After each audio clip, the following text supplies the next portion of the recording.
To ease and to accelerate the soldering process, various accessory equipment and tools are necessary. Supports for solder bobbins are part of such equipment.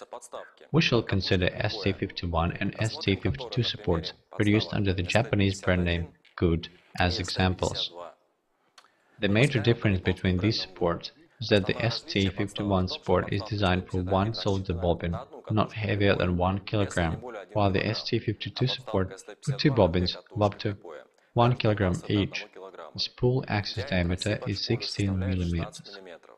The supports have sound construction and a very massive anti-friction foundation made of slip-resistant plastic.